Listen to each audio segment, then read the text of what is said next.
MHD 10 block 4। आज की जो महत्वपूर्ण कहानियां हैं, सुजान भगत, दो बैलों की कथा, सवा शेर गेहूं, सदगति और कथन की हम चर्चा करेंगे। हेलो। हेलो। हाँ जी प्रतिभा जी बोलिए। नमस्ते नमस्ते प्रतिभा जी बोलिए। सर। MHD 11 आज था ना? आज MHD 11 है, पर ये कुछ कहानियां छूट गई थी, तो इसको कंप्लीट कर देते हैं, फिर MHD 11 शुरू कर देंगे। ठीक है। आपका MHD 10 भी तो होगा ना? लेकिन सर मेरा MHD 10 कंप्लीट हो गया, मतलब 11 और 12 इस बार देना है सेकेंड ईयर में। ओहो ठीक है, कोई बात नहीं। MHD 11 जो है इसके बाद क्लास शुरू करूंगा। अभी जो है ये आधे घंटे में ये तीनों चार कहानी खत्म कर देता हूँ। MHD 11 भी जो है आज ही शुरू करेंगे। ठीक इसके है बाद थोड़ा बच गया था सर, मैं कल का 3 बजे। कोर्स।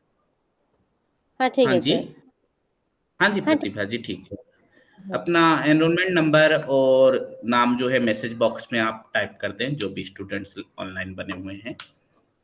हाँ तो हम देखते हैं कि जो जो इस कहानी के बारे में हम थोड़ा आलोकपात कर लेते हैं, जो प्रेमचंद की कहानी है, सुजान भगत।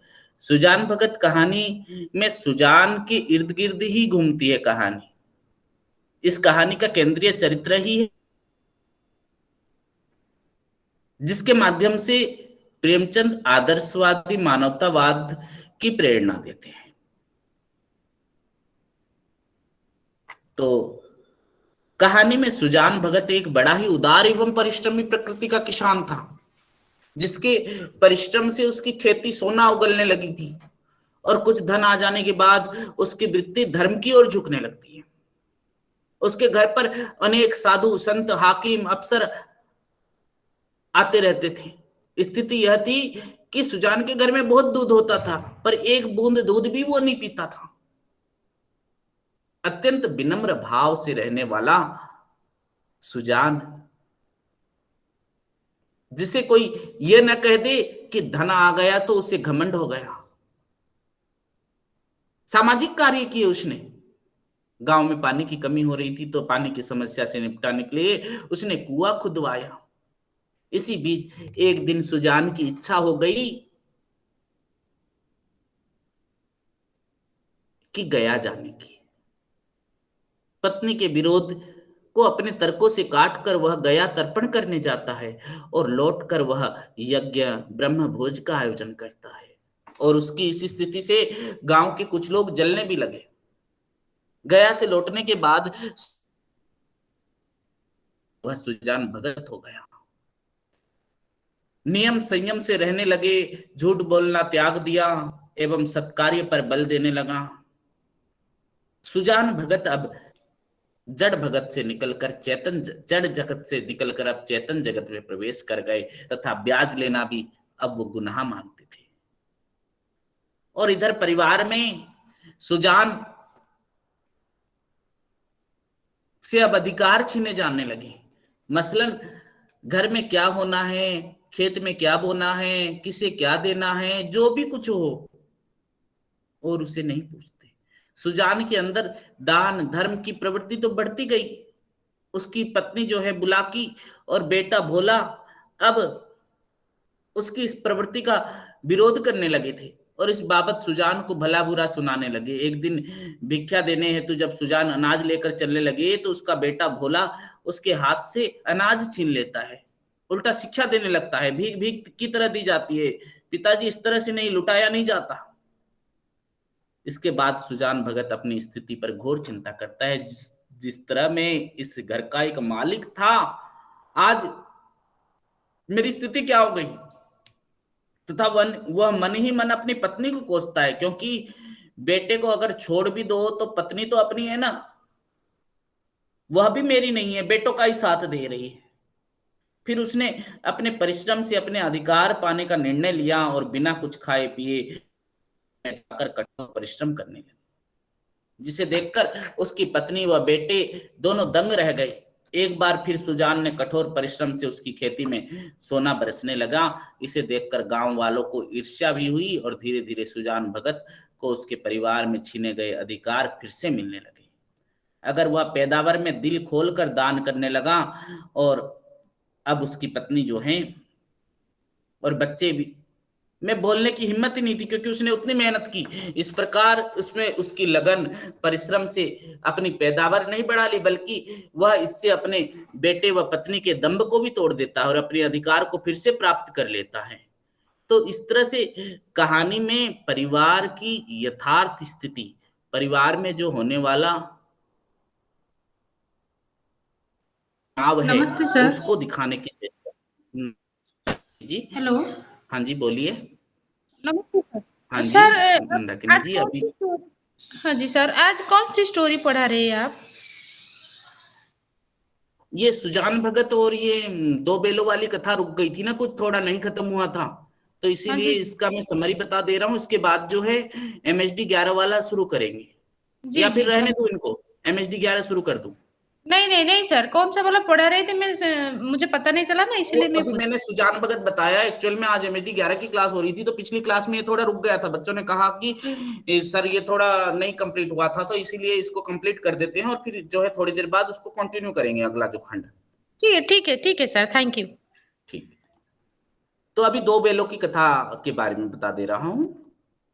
कहानी में झूरी और काची के पास हीरा और मोती नामक दो बैल थे। दोनों ही पछाई जाति के, पछाई जाति यानी जैसे एक अच्छी जाति, जैसे हम कहते हैं जर्सी या फिर और कोई जात, गायों की भी नस्ल होती है। हाँ, और दोनों बैलों में अत्यंत लगाव था। हीरा और मोती एक दूसरे के साथ बहुत अच्छी तरह से भाईचारे की तरह रहते थे। पर संयोग वशत क्या हुआ पता है? एक बार इनका जो मालिक था झूरी, इन दोनों बैलों को अपने ससुराल भेज देता है। पर बैलों को तो नई जगह में जाकर अच्छा नहीं लगा। उन बैलों ने क्या किया, रस्सी तुड़ाकर वापस अपने यहां पर घर आ गए।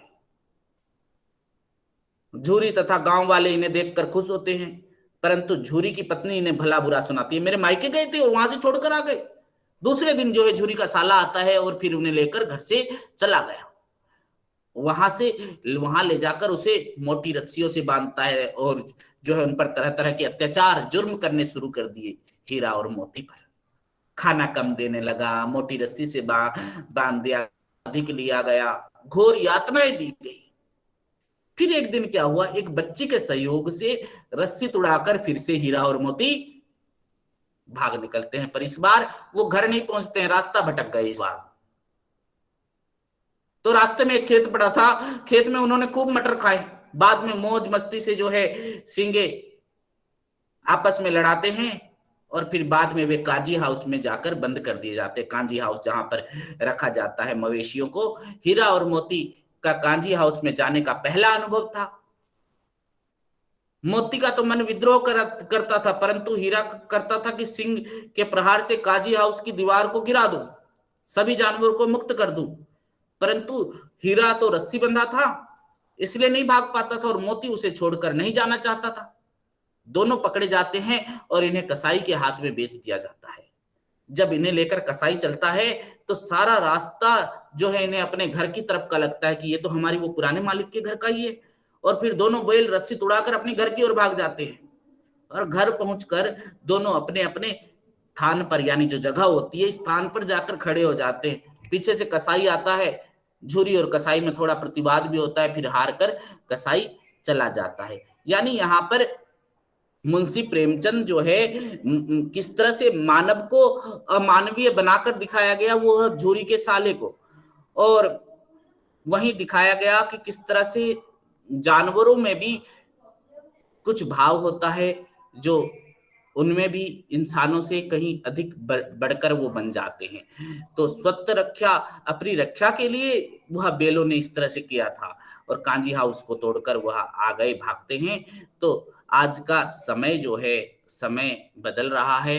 तो समाज का दृष्टिकोण भी बदल रहा है। दो बेलों की कहानी जो 1931 में प्रकाशित हुई थी, इसमें संघर्ष और मुक्ति की गाथा है। दो बेलों ने किस तरह से संघर्ष किया, और संघर्ष किया इसीलिए उन्हें मुक्ति मिली और अपने मालिक के पास वो लास्ट में पहुंचते। अगर वो संघर्ष न करते, वो सोचते कि हाँ हमारी तो यही स्थिति है, इसी तरह पड़े रहेंगे सोचते, तो वह कभी भी अपने पुराने मालिक को नहीं पा सकते। क्योंकि इसमें हम देखते हैं कि कहानी में जो उठाई गई समस्याएं हैं, उसमें तत्कालीन समय में भारतीय समाज में जो गुलामी की जंजीर से जकड़ा हुआ था, अगर हम संघर्ष नहीं करते तो उसी तरह प्रताड़ित किए जाते, बैलों की तरह ही सिर्फ हमारे साथ काम लिया जाता, हम जो है अन्याय अत्याचार सहते रहते और फिर हमें हमारा मालिकाना हक नहीं मिल सकता। यही दिखाया गया है। तो इसके बाद जो है और एक कहानी आती है सवा सेर गेहूं, जिसमें सवा सेर गेहूं में भी यही बताया गया है कि प्रेमचंद ने जो अशिक्षा और परंपरागत रूढ़िगत संस्कारों से जो ग्रस्त भारतीय का गांव का समाज है, उसके बारे में बताया गया है। धर्म के नाम पर अपना पेट भरने वाले जो साधु महात्मा, किस तरह किसान लोग, हमारे गांव के लोग धर्म से डरते हैं और उसका फायदा उठाकर ये पेट भरने वाले साधु उनका पूरी उम्र शोषण करते हैं।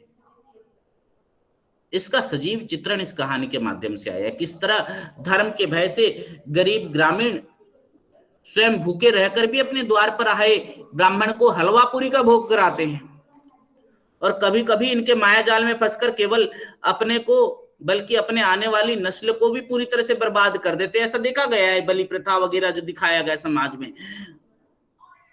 और इस कहानी के केंद्र में शंकर नामक एक गरीब किसान है, जो अपने घर में अनाज का एक दाना न होते हुए अपने द्वार पर आए हुए एक महात्मा महोदय के भोजन की व्यवस्था करता है। प्रेमचंद शंकर जो है साधु को भोजन का सामान भी एक विप्र के यहां से ही मिलता है। शंकर एक विप्र महाराज के यहां से सवा सेर गेहूं का कर्ज लेता है। उसकी पत्नी उसे पीसती है, तब जाकर महात्मा जी का भोग लगता है। महात्मा जी तो सुबह सुबह आशीर्वाद देकर चले जाते हैं, पर इसके बाद शंकर पर जो बीतता है ना, वो कुछ सोचने को मजबूर कर देता है। शंकर की स्थिति का चित्रण करते हुए जो कहते हैं प्रेमचंद के शब्दों में अगर देखा जाए तो देखेंगे कि विप्र महाराज साल में 2 बार खलिहान थे, और शंकर ने दिल में कहा सवा सेर गेहूं इन्हें क्या लौटाऊं, पसेरी के बदले कुछ ज्यादा खलिहानी दे दूं, यह भी समझ जाएंगे और मैं भी समझ जाऊंगा।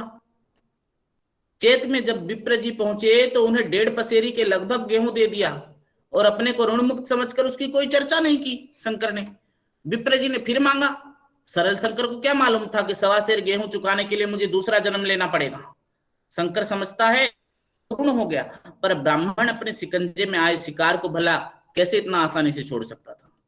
ब्राह्मण देवता 7 साल बाद शंकर से तकाजा करने आता है, यानी फिर से सवा सेर गेहूं को 5.5 मन, 1 मन यानी 40 किलो, 20 किलो और बना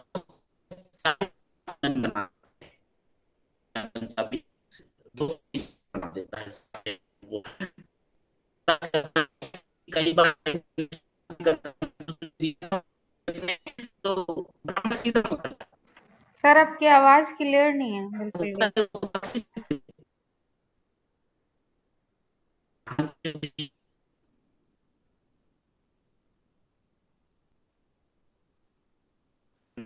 कुछ सुनाई नहीं दे रहा है, कुछ भी सुनाई नहीं दे रहा है। नहीं सर अभी भी नहीं आ रही है। नहीं सर। अब सुनाई दे रहा है? हाँ जी सर, अभी सुनाई दे रहा है।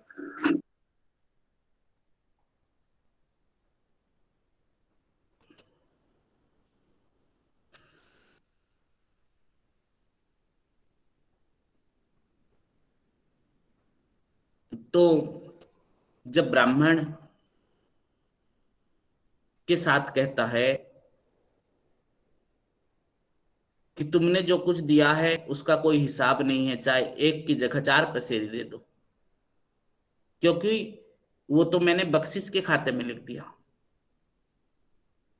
तेरे नाम बही खाते में 5.5 मन गेहूं लिखा हुआ है, तुझे देना पड़ेगा, चाहे तू किसी से भी हिसाब लगवा ले, जा दे दो तो तेरा नाम काट दूंगा, नहीं तो और भी बढ़ता रहेगा। तो उस समय शंकर इस कार्य का विरोध करता है। तो अपना ब्रह्मास्त्र चलाता है, यहां नहीं दोगे तो भगवान के घर में जाकर देना पड़ेगा तुम्हें। शंकर तो कांप उठता, हे भगवान नहीं, धर्म भीरु। उसे लगता है कि एक तो ऋण, वह भी ब्राह्मण का, बही के नाम में रह गया तो सीधे नरक में जाऊंगा भगवान, और पूर्वजों का बनाया हथकंडा काम आ जाता है। विप्र महाराज द्वारा 5.5 मन गेहूं को 60 रुपए में तब्दील कर शंकर ने उसकी भरपाई करने को कहा जाता है। गेहूं का दाम 60 रुपया हुआ, और फिर उस 60 रुपए में 3 रुपए सैकड़ा सुद, 7 अगर 1 साल में नहीं दे सका तो सुद पर भी सुद, 12 आने का स्टाम्प और 1 रुपए की दस्तावेज तहरीर कर शंकर के ऊपर से देनी पड़ी। फिर स्टाम्प के पैसे भी शंकर ही देता है, पर शंकर भी कम जिद्दी नहीं था, उस पर भी ऋण चुकाने का धुन सवार था। दिन रात कड़ी मेहनत कर किसी तरह से 60 रुपए जमा किए उसने, और उस रुपए को लेकर एक दिन वो ब्राह्मण के पास गया। ब्राह्मण ने सोचा, अरे मेरा तो शिकार छुटता जा रहा है। जब उसे पता चलता है कि उसमें अभी भी 15 रुपए कम है, तो शंकर को ऋण करने से मना कर देता है। वो कहता है कि नहीं नहीं, शंकर 2-3 महीनों की मोहलत मांगता है, पर ब्राह्मण इनकार कर देता है। शंकर गांव वालों से 15 रुपया उधार मांगने निकल पड़ता है, तो पंडित जी के डर से उसे कोई भी उधार नहीं देता है। शंकर यहां हारा हुआ सा उसे लगता है। कहानीकार इस स्थिति की चित्रण करते हुए कहता है कि क्रिया के पश्चात प्रतिक्रिया नैसर्गिक नियम है। शंकर साल भर तक तपस्या करने पर भी जब ऋण से मुक्त होने में सफल नहीं हो सका, तो उसका संयम निराशा के रूप में परिणत हो गया। उसने समझ लिया कि जब इतना कष्ट सहने पर भी साल भर में मेरे 60 रुपए से अधिक जमा नहीं हो सके, तो अब कौन सा उपाय है जिसके द्वारा मेरे डबल रुपए जमा होंगे। जब सिर पर ऋण का बोझ ही लादना है, तो क्या मन का और क्या सवा मन का। उसका उत्साह क्षीण हो गया, मेहनत से घृणा हो गई। इसके बाद तो शंकर मेहनत से कहीं दूर भागने लगा। गांजा और चरस के चिलम एक बार फिर से उसके साथी बन गए। अब वह पैसे से बचना छोड़ देता है, और जो कुछ पैसे पाते ही कपड़े बनवाता है। उसे लगता है कि बिगाड़ लेंगे पंडित जी जो बिगाड़ना है। अब उसके पास तो कुछ है ही नहीं, पर पंडित जी तो महाधूर्त हैं। वह पहले शंकर को, फिर उसके पूरे परिवार को 1.25 सेर गेहूं के बदले बंधुआ मजदूर बना लेता है। प्रेमचंद कहानी के अंत में ये कहते हैं कि सत्य घटना है, ऐसे शंकरों और विप्रों से दुनिया खाली नहीं है। कुल मिलाकर हम कह सकते हैं इस कहानी में प्रेमचंद ने केवल ब्राह्मणों की साजिश का ही पर्दाफाश नहीं किया, बल्कि पूरी तरह से औपनिवेशिक व्यवस्था की पोल पट्टी को सामने खोलकर रख दी है। तो हम देखते हैं कि किसान को किस तरह से विभिन्न प्रकार की धर्म के नाम पर हो या फिर वो जाति के नाम पर हो, विभिन्न प्रकार से जो है प्रताड़ना सहनी पड़ी है। और 1.25 सेर गेहूं में हम वही देख सकते हैं कि प्रेमचंद ने किस तरह से सृजनात्मक रूप से कितनी अच्छी तरह से इसका वर्णन किया है, कि किस तरह से ढोंगी बाबाओं का हुबहू चित्र हमारे सामने प्रस्तुत किया है, और जिसके चंगुल में जो है हमारे गांव के भोले भाले लोग फंसते हुए नजर आ रहे हैं।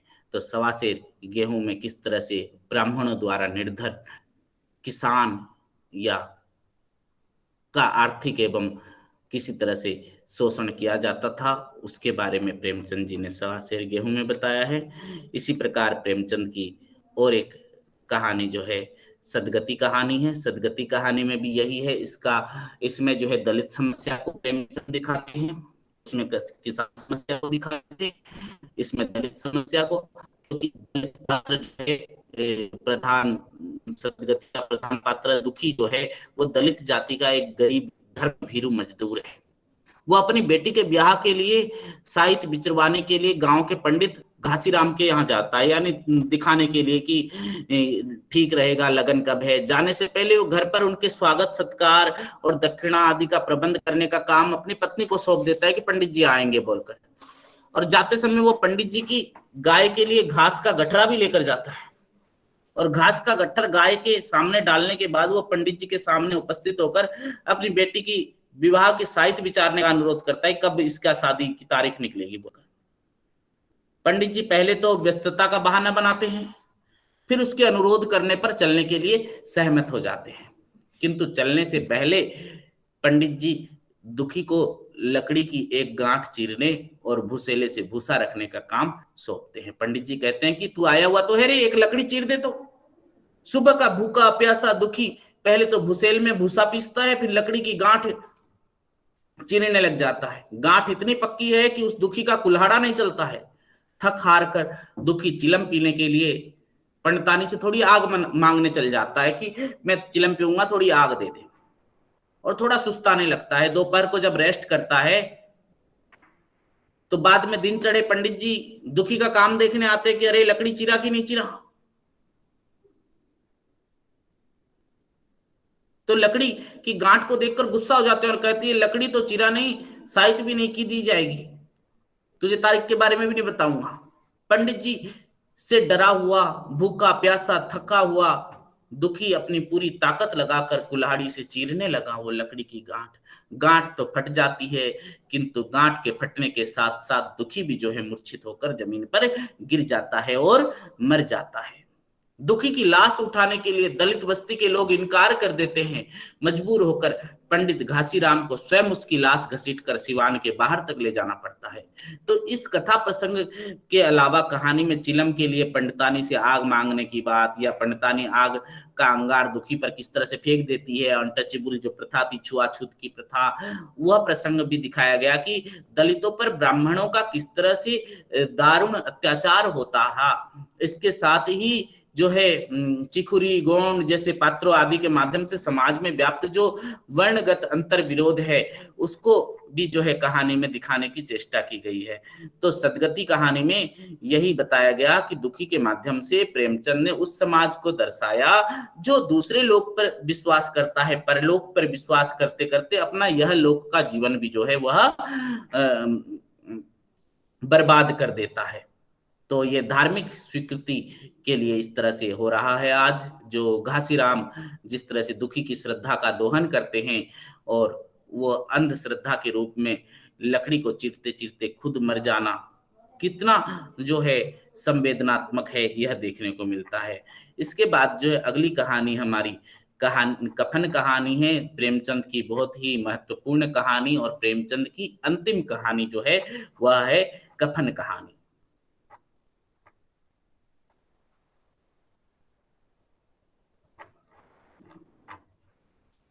कफन कहानी में भी इसी तरह से बताया गया है कि माधव और घीसू दो निम्न वर्ग के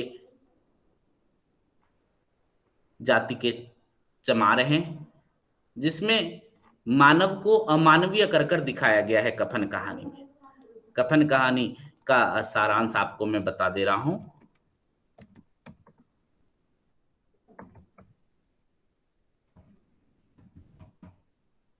इसके बाद जो है हम पढ़ेंगे तीसरी कसम, डिप्टी कलेक्ट्री, बदबू और राजा निर्बंसिया।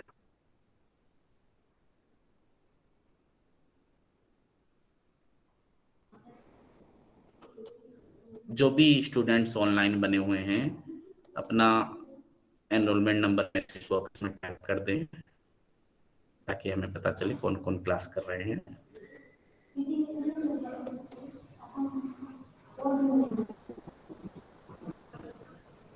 तो कफन कहानी में अगर देखा जाए तो कफन कथानक की सृजना जो है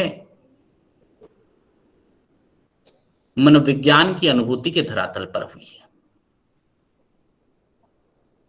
अत्यंत सुगठित एवं सुव्यवस्थित है। इसमें केवल एक संवेदना का सूत्र संपन्न पूरी कहानी की सृष्टि में प्रयुक्त हुआ है। इस कहानी का कथानक की मूल संवेदना यह है कि आधुनिक आर्थिक विषमता, बेरोजगारी और निकम्मे समाज व्यवस्था के कारण सर्वहरा वर्ग कितना स्वार्थी, कामचोर और जड़ हो जाता है।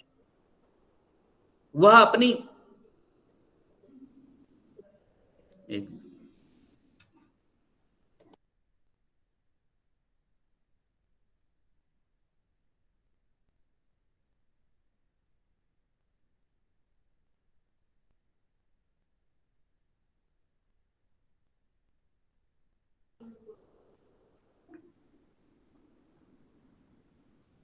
तो हम देखते हैं कि समाज में जो व्यवस्था है, जिसके कारण सर्वहरा वर्ग कितना स्वार्थी, कामचोर और जड़ हो जाता है कि वह अपने मृतक पुत्र वधू और पत्नी के कफन के लिए एकत्र चंदे के धन को शराब पीने में व्यय कर डालता है, और अंत में अपने कुकृत्य का समर्थन करने के लिए समाज की रीति रिवाज को कोसता हुआ कहता है कि कैसा बुरा रिवाज है जिसे जीते जी तन ढकने को चीथड़ा भी न मिले, उसे मरने पर नया कफन चाहिए।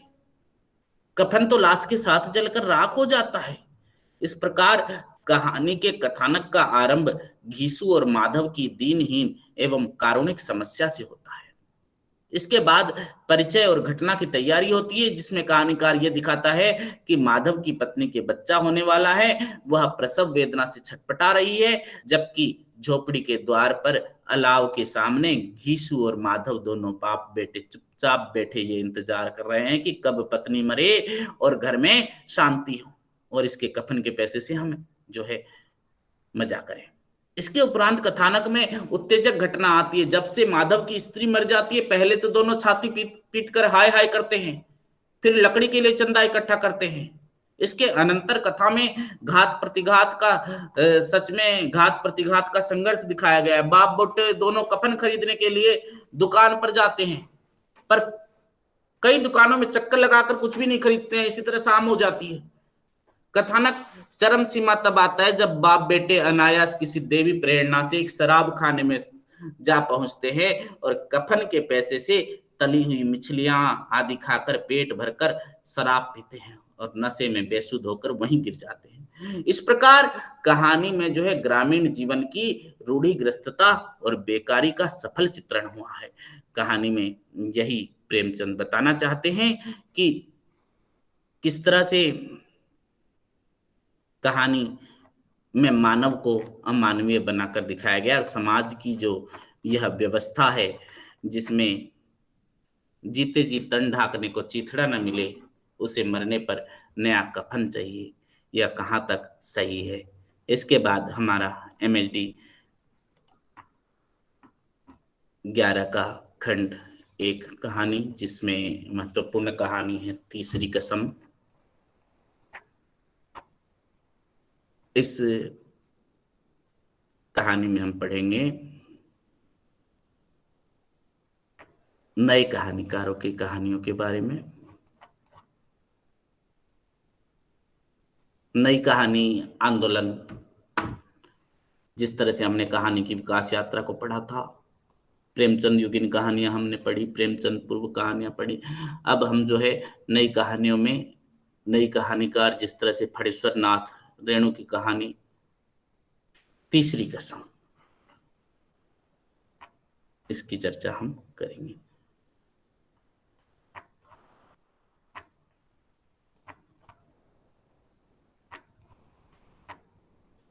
क्योंकि मैंने कहानियों के बारे में तो पहले बता दिया था।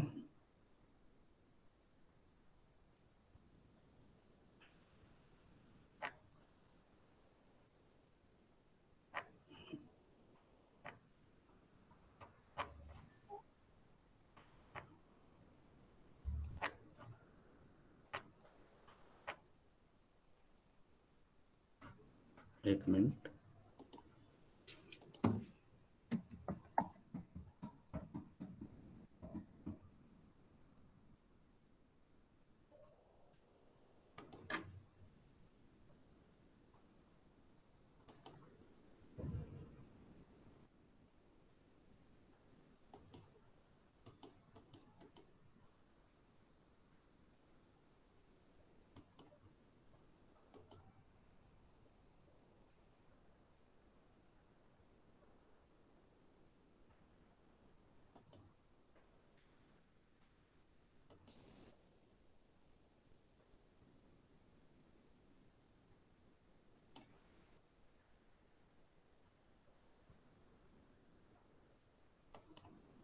एक मिनट, नेटवर्क प्रॉब्लम है शायद।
तो नई कहानी आंदोलन अगर हम देखें, नई कहानी आंदोलन के अंतर्गत स्वाधीनता के बाद जब 1950 से 1965 का जो 1.5 दशक है, करीब 15 साल में रचित यह कहानी साहित्य आता है, जिसमें विषय वस्तु हो, विधान हो, दृष्टि हो, सभी तरफ से विविधता दिखाई देती है। जिसकी एक धारा तो शहरी संवेदना या महानगरीय जीवन की कहानियों का विषय वस्तु है, तो दूसरी धारा जो है ग्राम संवेदना की विषय वस्तु है। कई तरह की कहानी लिखी गई थी। तो तीसरी कसम कहानी के लेखक हैं फणीश्वर नाथ रेणु। इसमें उन्होंने बिहार प्रांत के ग्रामीण जीवन को उभारने का सफल प्रयास किया है। कहानी गांव में हीरामन गाड़ी वाले के जीवन को लक्ष्य करके लिखी गई है।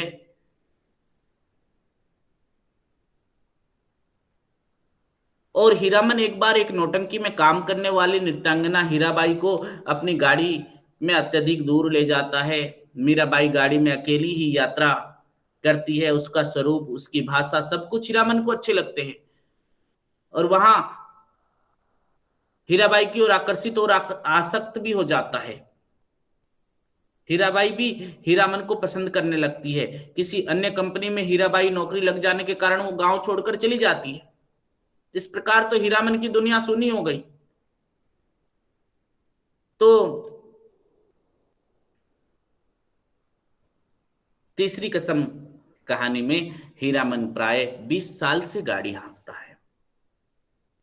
वह संभवतः सीमा के उस पार सोरंगराज नेपाल में तस्करी ढोता रहता है। ये करते हुए उसके दिल में थकान हो जाती है। एक सीमा के इस पार तराई में उसकी गाड़ी पकड़ी गई थी, जब वह बड़ी गद्दी के बड़े मुनीम जी को कपड़ों की गांठों के साथ ले जा रहा था। उस समय उसने अपने बैलों के साथ अंधेरों में भगाकर अपनी जान बचाई थी। और एक बार उसने 100 रुपए लेकर सर्कस कंपनी में बाघ ढोए थे, किंतु आज हीरामन एक महिला को ले जा रहा था। नाम है हीराबाई। वह पहले मथुरा मोहन नौटंकी में काम करती थी, किंतु अब उसे छोड़कर वह रीता नौटंकी में काम करने के लिए फरबिसगंज जा रही है। उसने चंपा का इत्र अपने कपड़ों में लगा रखा है। चंपा की सुगंध हीरामन को पागल बना रही है। हीरामन के मन में हलचल हो रही है और वो हीराबाई से बातें करता है। हीराबाई एक चालाक नारी की भांति उसी को बढ़ावा देती रहती है। तो इसी प्रकार लेखक लिखता है कि हीराबाई ने परख लिया है कि हीरामन सचमुच ही रहा है। हीरा को वह घटना याद आ जाती है जब वह इसी प्रकार अपनी भाभी को बंद गाड़ी में लाया था। रास्ते में गांव की बोली ठिठोली उसके कल्पना लोक में भेज दी जाती है। इसी प्रकार जब वह अपनी दूसरी दुल्हन को लेकर आया था, उसकी पत्नी मर चुकी है, विवाह थोड़े ही दिन बाद हीराबाई के प्रति हीरामन का एक विचित्र लगाव पैदा हो जाता है और नहीं चाहता कि अन्य कोई व्यक्ति हीराबाई को देखे, तो हीराबाई से उसको बात करते समय उसको कोई देखे, कई घर वाले तो आते जाते देखकर पर्दा उठा देता है, का पर्दा डाल देता है। तो लेखक लिखता है कि खजरी नदी के किनारे ठहर जाता है, वह हीराबाई को हाथ में मुंह धोने के लिए भेज देता है। हीराबाई स्वयं लौटकर आ जाने के बाद वह स्वयं नदी पार जाता है, नहा धोकर वापस के गांव में दही चूड़ा ले आता है, तब तक हीराबाई सो जाती है। तो जो हीरामन का लगाव है हीराबाई के प्रति, हीरामन हीराबाई को जगाकर कहता है कि उठिए, नींद तोड़िए, 2 मुट्ठी जलपान कर लीजिए। पूरी औपचारिकता के बाद ही दोनों व्यक्ति जलपान करते हैं और हीराबाई गाड़ी में और हीरामन दरी बिछाकर एक पेड़ के नीचे सो जाते हैं। दिन ढलने के समय दोनों एक साथ जगते हैं। हीरामन गाड़ी चला देता है और हीरामन प्रमुख सड़क छोड़कर कनकपुर वाली सड़क पर गाड़ी मोड़ देता है, जो यहां से सड़क फरबिसगंज जाती है। हीरामन को महुआ घटवार, इनकी कथा याद आ जाती है महुआ घटवार की, और उसका रसिक स्वरूप मुखर उठता है। कथा के संदर्भ में 2-3 गीत भी गाता है। हीराबाई उन गीतों को समझती है और उनका रस लेती है। गीतों को गाते गाते हीरामन भाव विभोर हो जाता है और उसकी आंखों में आंसू आ जाते हैं। हीराबाई हीरामन के गाने द्वारा प्रभावित होता है और उसे अपना गुरु एवं उस्ताद मान लेती है। तो हीरामन हीराबाई के लिए कानपुर पहुंचकर चाय ले आता है और वहां से चलकर रात से पहले पहर में ही वे लोग फरबिसगंज पहुंच जाते हैं। फरबिसगंज तो हीरामन हेतु घर की तरह है, वहां उसके अन्य गाड़ीवान साथी भी मिल जाते हैं। हीराबाई तो सबके लिए कौतूहल का विषय बन जाती है, साथ ही सब लोग हीरामन को लक्ष्य करके छीटाकाशी भी करते हैं। हीराबाई और हीरामन को किराए भाड़े के 50 रुपए देती है और हीरामन को ये अच्छा नहीं लगता। हीरामन हीराबाई को उसको अपनी स्थिति का एहसास करा देती है। हीरामन को तो मानो कोई आसमान से जमीन पर गिरा देता हो। हीराबाई हीरामन को रीता कंपनी में जाकर उससे भेंट करने के लिए कहती है और हीराबाई नौटंकी में अठन्नी वाले 50 पैसे दे देती है। हीरामन अपने रुपए वाली थैली हीराबाई को सौंप देता है। नौटंकी शुरू होती है। हीराबाई पर लोग आगाज करते हैं और हीरामन के साथियों को, विशेषकर पलटदास को, ये बुरा लगता है। थोड़ी सी कहानी की कहा सुनी के बाद मारपीट होने लगती है। पुलिस वाले अपना डंडा फटकारते हैं। नौटंकी का मद्देनजर बीच में पकड़कर पुलिस वालों को समझा देती है ये लोग हमारे आदमी है कहकर, पर मथुरा मोहन कंपनी के आदमी के लोग जो है दंगा कराना चाहते हैं, वे लोग उन्हीं लोगों को ठीक कर रहे हैं। करीब 10 दिन तक नौटंकी चलती है। 10 दिन 10 रात इस तरह से व्यतीत हो जाता है। हीराबाई की सेवा करने में वह स्वयं को है। कहानी का घटनाक्रम हमेशा रोचक है, उसके प्रति पालक की उत्सुकता बरकरार बनी रहती है। विशेष रूप से क्या है कि प्रत्येक घटना के साथ एक वैज्ञानिक व्यक्तित्व जुड़ता है और हीराबाई को गाड़ी में बैठाकर उसने सहज भाव से एक नई दुनिया की कल्पना कर ली थी। जो उसने सपना देखा था वो झटके में टूट जाता है जब हीराबाई उसको केवल दया का पात्र समझती है। वह तीसरी कसम खाता है कि वो कंपनी की औरत को और वह हानि कभी नहीं करेगा। 2 कस्में वो एक अन्य घटना के संदर्भ में पहले ही खा चुका है। वह चोर बाजारी का माल कभी नहीं ला देगा और बांस की लदान कभी नहीं, बांस की लदान किसी भी भाव नहीं करेगा, चाहे कितनी भी मजदूरी क्यों न दे। अब तीसरी कसम खाया कि उसने कंपनी की औरत को वह कभी नहीं जो है बैठाएगा। इस तरह से हम देखते हैं कि जो रेणु की जो यहाँ पर नई कहानी में दिखाया गया ग्राम संवेदना और इसके विपरीत गांव की दुर्दशा भी दिखाई गई है। तो फणीश्वर नाथ रेणु जो है नई कहानी आंदोलन में ग्राम संवेदना की कथाधारा के प्रमुख कथाकार थे, और उन्होंने बाद में प्रकारांतर से अपने लेखक से कृषक भारत की मूल्य व्यवस्था की कसौटी पर औद्योगिकीकरण तथा शहरीकरण की नीतियों का मूल्यांकन किया है। और तीसरी कसम उनकी इसी विश्वास और संकल्प की अभिव्यक्ति है कि उसे हम प्राय केवल प्रेम कहानी न मानकर रफा दफा कर दे, बल्कि कई बार इसी कसौटी पर उसकी अपर्याप्तता और न्यूनता का विवेचन भी किया जाता है। लेकिन कहानी अपने समसामयिक जीवन में विकट रूप से व्यक्त होने वाले और कहानी की रचना के 50 वर्ष बाद भी आज कहानी और भी अधिक प्रासंगिक बनी हुई है। यह जीवन के व्यवसायीकरण का यथार्थ है, जहां व्यक्ति स्वयं को अपनी कलाओं को पण्य बनाने का इच्छुक होकर भावनाओं को निर्मूल्य कर देता है और इस तरह सार्थकता की संभावना खो देता है।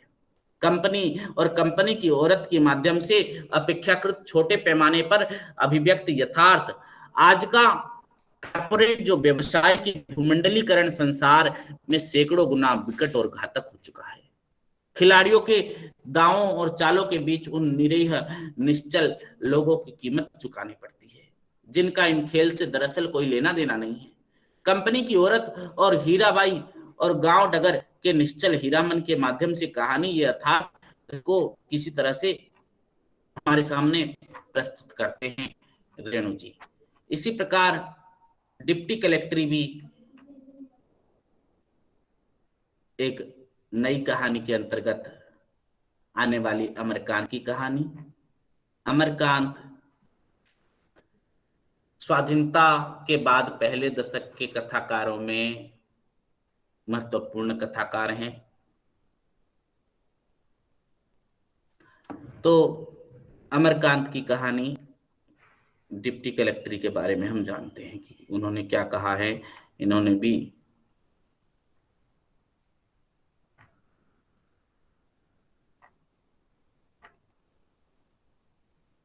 डिप्टी कलेक्ट्री जिस तरह से दोपहर का भोजन भी इनकी एक कहानी थी अमरकांत की, जिसमें सिद्धेश्वरी के माध्यम से निम्न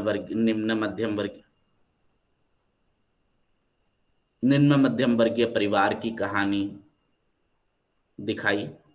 डिप्टी कलेक्ट्री का नायक जो था सकलदीप बाबू,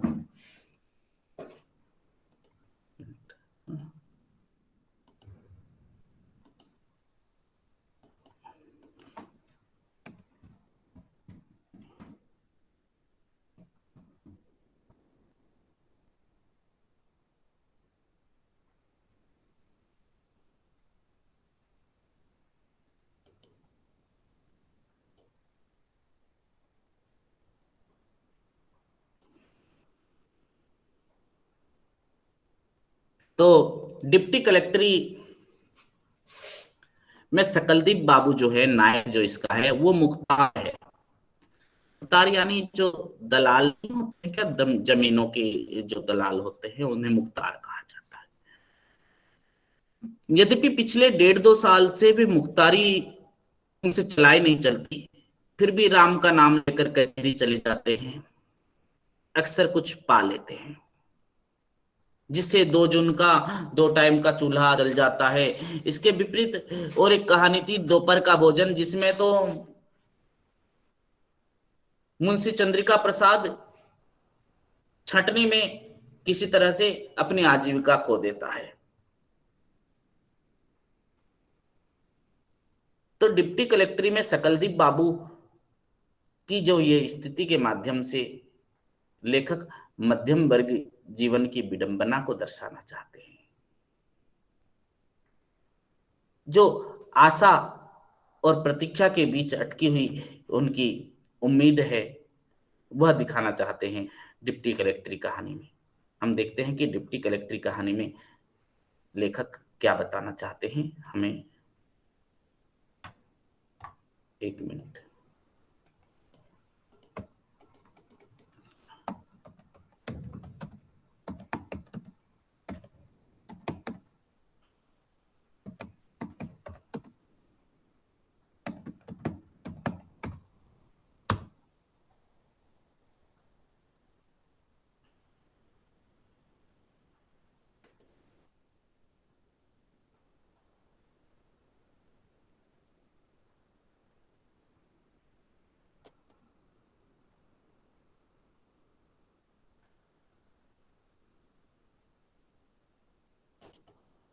तो डिप्टी कलेक्टर की कहानी इम्तिहान में बैठा हुआ उसके बारे में बताया, सकलदीप बाबू के बारे में ही, उसके बारे में हम देखते हैं कि क्या कह रहे हैं लेखक।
जो भी स्टूडेंट ऑनलाइन बने हुए हैं उसमें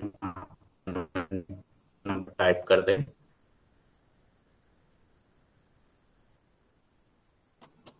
ताकि हमें पता चले कौन कौन स्टूडेंट क्लास कर रहे हैं।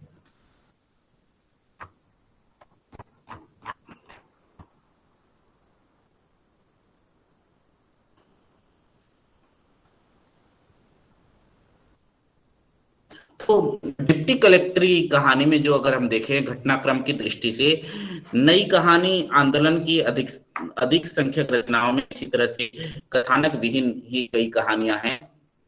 फर्स्ट पेज से लास्ट पेज तक के बीच जिन पात्रों का परिवार संसार यहाँ दर्शाया गया, उसमें जो क्रियाकलाप दिखाए गए हैं, उसमें हम देख सकते हैं कि कहानी की शुरुआत जो होती है, शुरू में ही 1 घंटे पूर्व ऐसी बात नहीं थी कहकर कहानी की एक साभिप्राय पूर्वाभास जो और तत्काल अतीत से संबद्ध कर दी गई है। और घंटा पहले पति पत्नी के बीच खासी तेज कहासुनी के बाद सकलदीप बाबू घर से बाहर चले गए हैं और घंटे भर बाद लौट भी जाते हैं। बाहर जाने के पहले 15-20 मिनट अखबार के फटे पुराने टुकड़े को जमीन से उठाकर पढ़ते हैं।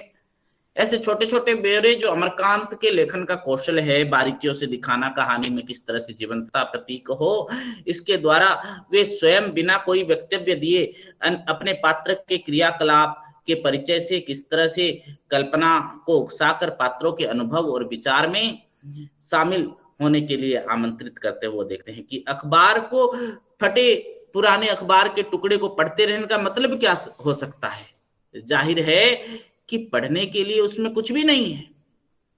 उन 15-20 मिनट के भीतर क्या हुआ है, यह आचरण कहासुनी से उत्पन्न जो है क्षोभ उद्वेग को काबू करने का प्रयास तो ही था।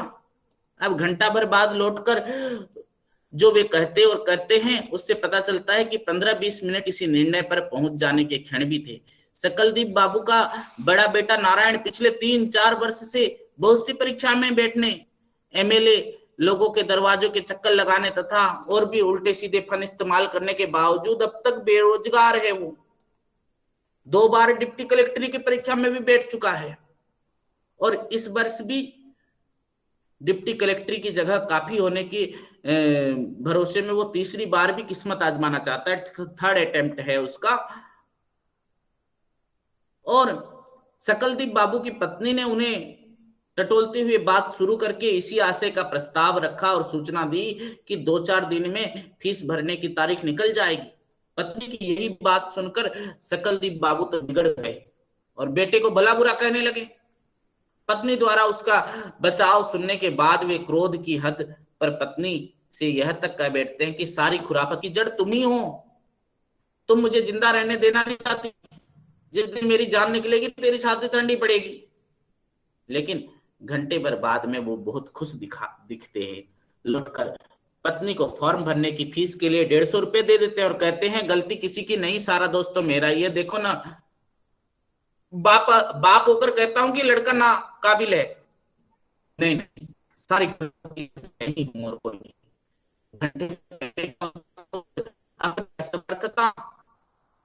और असहायता तथा पेटों की बेरोजगारी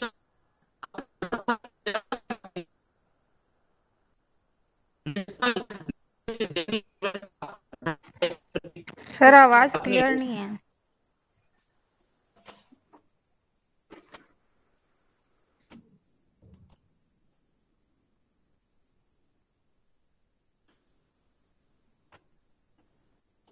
अब आ रही है? जी अब क्लियर है।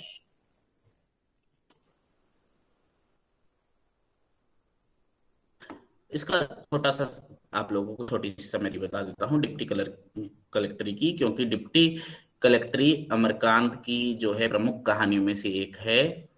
अमरकांत स्वयं इस कहानी के बारे में कहते हैं की थी। भाई लॉ करके बलिया आ गए थे। बलिया जैसे छोटे शहर में रहकर बिना सुविधा के अपने बुते आईएएस में बैठना, सिंपलिसिटी के मास्टर थे वे। जटिल से जटिल चीजों और सिंप्लीफाई कर देना, ये चीजें हमने अपने भैया से ही सीखी। कुछ विषय में टॉपर, लिखित में नंबर अच्छे आते पर इंटरव्यू में कट जाते थे। इंटरव्यू का जब कॉल आता था तो जैसे ताजी हवा का आना, स्वप्न, आशा का उत्साह, पिता की आशाएं, प्रतीक्षा, तो वही डिप्टी कलेक्टरी पार्ट में भी हमें वही देखने को मिलेगा। एक भारी आशा और प्रतीक्षा है ये। अमरकांत की इन बातों से ही हमें पता चलता है कि उन्होंने अपने पारिवारिक परिवेश पर ही लिखी थी कहानी। सकलदीप बाबू और जमुना देवी अपने बड़े बेटे नारायण से काफी उम्मीदें लगाए बैठे हैं। नारायण डिप्टी कलेक्टरी की परीक्षा में बैठना चाहता है, फीस भरनी है, लेकिन सकलदीप बाबू गुस्सा करते हैं कि ये लड़का नारायण जो है ना, अगर कुछ बनने लायक होता तो अब तक बन गया होता। पर मन ही मन कहीं ना कहीं उसके अंदर भी ये उम्मीद है कि उनका लड़का कहीं कलेक्टर बन जाता। अतः न वो केवल फीस के पैसे देते हैं, बल्कि इस बात का भी पूरा ख्याल रखते हैं कि उनके बेटे को किसी तरह की कोई परेशानी न हो। नारायण परीक्षा में पास भी हुए, लेकिन इंटरव्यू अभी बाकी था। परिवार के सभी लोगों की आशाएं बढ़ गई है और इसी आशा भरी प्रतीक्षा के साथ ही कहानी को समाप्त होते दिखाया लेखक ने। तो डिप्टी कलेक्टरी कहानी में जो लेखक अमरकांत का दृष्टिकोण है, नई कहानी आंदोलन की अनेक प्रवृत्तियां यहाँ पर दिखाई गई है, जैसे गांव, शहर, स्वतंत्र जो है वस्तुगत आत्मगत होने की जो उपस्थिति है। शहरी संवेदना कथाकार होते हुए भी अमरकांत अपने लेखन की जो ऊब है, जो बोरियत है, उसको दिखाने की चेष्टा की है। तो नई कहानी में यह एक प्रमुख कहानी थी। इसके बाद जो है बदबू कहानी। एक मिनट,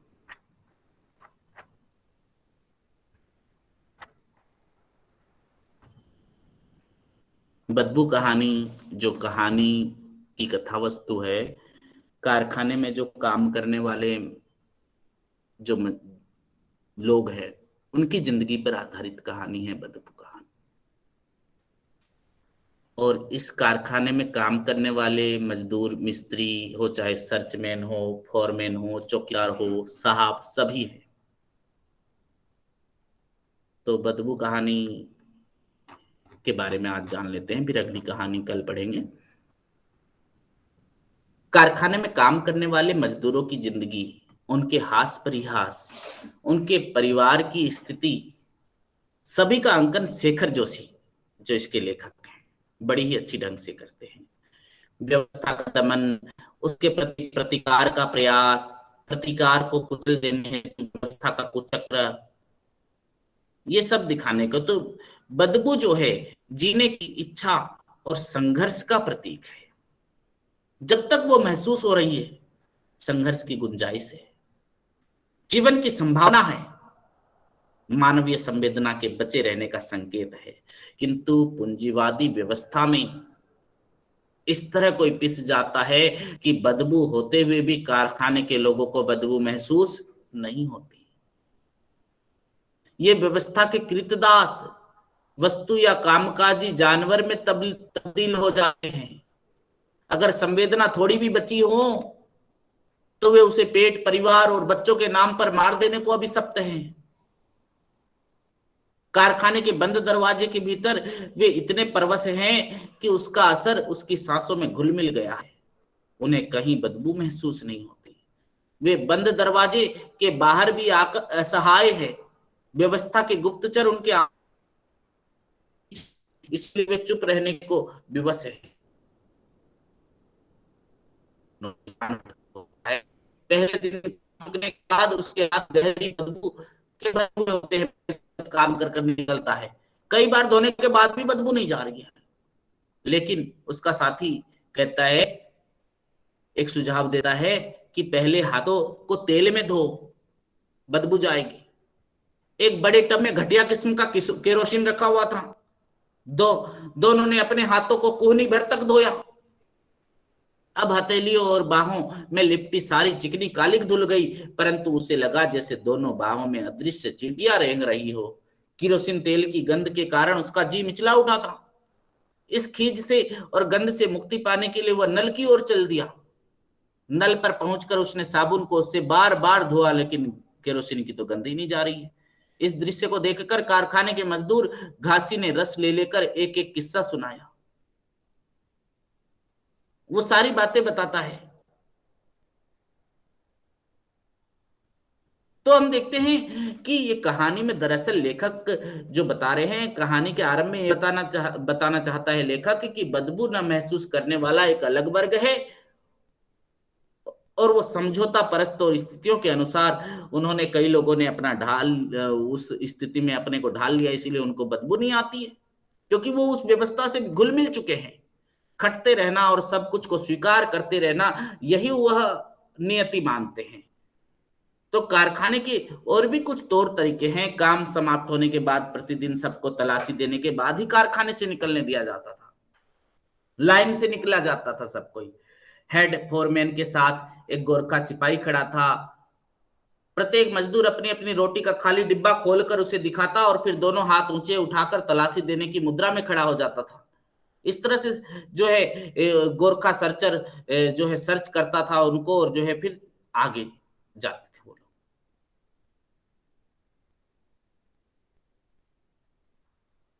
और जैसे ही गेट से बाहर निकला, उसने अनुभव किया कि जैसे बंद कोठरी से निकलकर खुली हवा में आया है।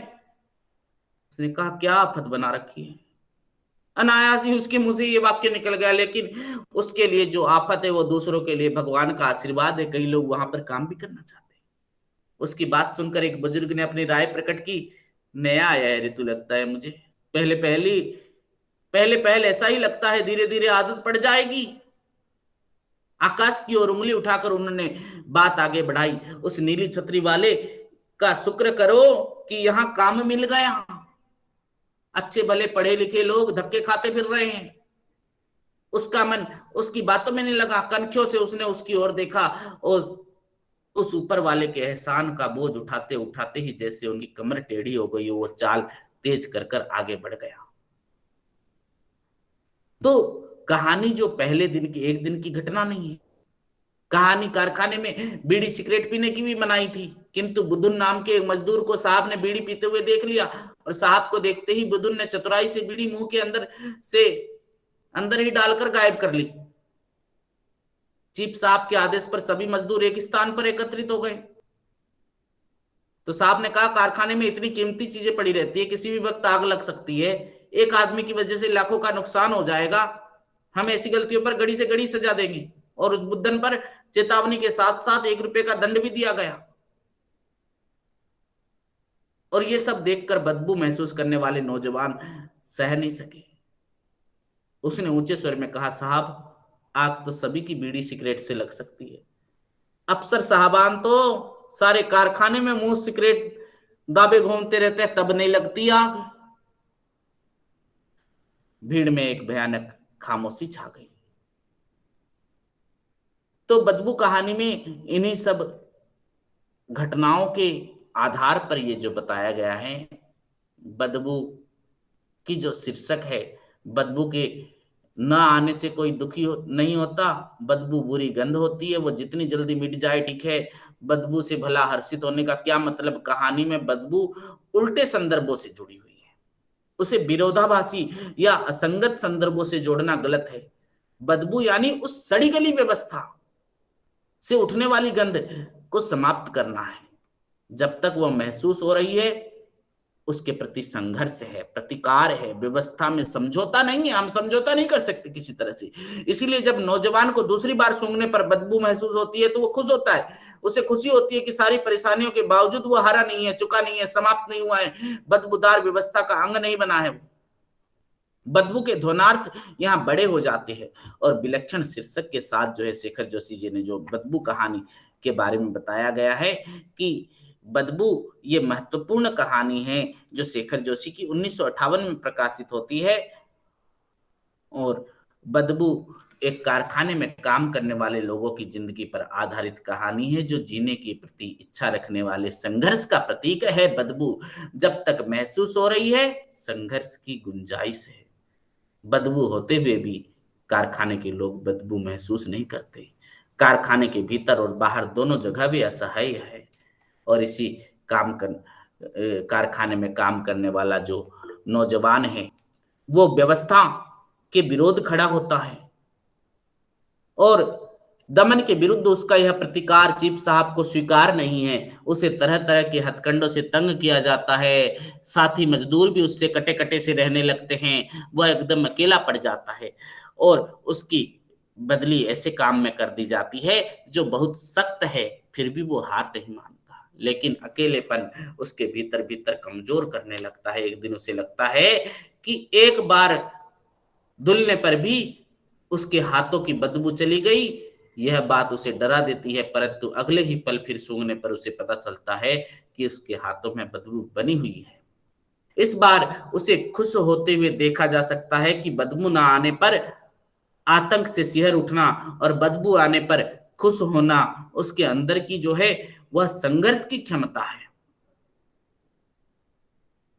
तो बदबू में शेखर जोशी ने बहुत ही सुंदर और सरल सहज भाषा में जो वर्णन किया है, मुहावरे और कहावतें या देशज भाषा के शब्दों का प्रयोग करके हम देखते हैं कि कहानी जो है पूरा पाठ पढ़ो जैसा लगता है। कहानी को पूरी पढ़ो तो कल कारखानों पर या कंपनियों पर, फैक्ट्रियों पर आधारित ये कहानी शेखर जोशी ने एक बहुत ही महत्वपूर्ण कहानी लिखी, बदबू, जो एक इनकी श्रेष्ठ कहानी है। इसके बाद इस खंड की एक कहानी बाकी रह गई है, राजा निर्बंसिया। अब तो समय हो चुका है, कल वाला जो खंड पढ़ाऊंगा उसमें राजा निर्बंसिया से शुरू करेंगे और फिर कल वाले खंड पर भी हम चर्चा करेंगे, क्योंकि राजा निर्बंसिया भी इस तरह से कमलेश्वर की एक महत्वपूर्ण कहानी है। और अगली क्लास में जो है फिर हम MHD 11 का दूसरा खंड हम शुरू करेंगे कल की क्लास में, जिसमें हम देखेंगे। सर मुझे कुछ पूछना है। हाँ जी बोलिए। तो ये सर ये MSD 11 की कहानी तो मैंने नहीं पढ़ी है। इसमें एक क्वेश्चन मेरा ये था कि ये जो हर एक कहानी के बाद ये जो क्वेश्चन है, जैसे नई कहानी आंदोलन के ऐतिहासिक पृष्ठभूमि या नई कहानी की विशेषताओं पर प्रकाश डालिए या इनकी जो रचनाएं हैं, तो क्या जब हम इन्हें लिखेंगे आंसर को तो हमें ये तो पता नहीं है कि ये कौन सी कहानी से है। अगर इसमें नाम आ जाएगा कि अमरकांत की विशेष, नई कहानी में अमरकांत की क्या विशेषता है, तो हमें पता चल जाएगा कि कौन सी कहानी के बारे में बात हो रही है, डिप्टी कलेक्टर के बारे में बात हो रही है। यदि हमें ये सिर्फ आंदोलन की रचनाएं, ऐतिहासिक पृष्ठभूमि या नई कहानी की विशेषताएं बताइए, तो इसमें हमें ये किस तरीके से लिखना होगा इसका आंसर? नहीं, हमने कहानी का विकास पढ़ा था ना सुजाता जी, कहानी का विकास याद कीजिए, खंड MHD 9 में पढ़ा था शायद जी। कहानी का विकास में नई कहानी आंदोलन पढ़ा था हमने। कहानी आंदोलन हो रहे थे कई तरह के। हाँ जी सर, पढ़े थे। हाँ, वो नई कहानी का आंदोलन जो पढ़ा था ना वही उसका आंसर है। उसी को ही अब हम बढ़ाकर पढ़ रहे हैं। उस तरह की कहानियां पढ़ाई जा रही है जिस तरह से हमने कहानी के विकास सबसे पहले पढ़े। तो कहानी के विकास में जो नई कहानी थी, साठोत्तरी कहानी थी, या नारी कथाकारों की कहानी थी, वो सारी कहानियों का अभी हम विश्लेषण कर रहे हैं। तो जैसे मान लीजिए आप साठोत्तरी कहानी बोल रही हैं या नई कहानी के ऐतिहासिक परिप्रेक्ष्य चर्चा कर रहे हैं, तो हम जो है पहले इसकी चर्चा कर चुके हैं पिछली क्लास में, MSD 9 में। देखिए ब्लॉक 4 में है शायद, 1 मिनट में खोल कर बता दे रहा हूं आप लोग कहां पर है। MSD 9 के खंड 4 में ही है, देखना। राष्ट्रीय आंदोलन के दौर की कहानियां, भारतीय कहानियां, स्वाधीनता बाद की जो कहानियां हैं वो नई कहानियां आएगी, स्वाधीनता बाद की कहानी जो है इसमें जो है वो और ये दोनों, जैसे इनकी रचनाएं या इनकी विशेषताएं हैं, हम वो ही लिख सकते हैं जो हाँ हमने MSD 9 में पढ़ा था। ये कहानी से हाँ रिलेटेड हमें कुछ ऐसा नहीं लिखना ना।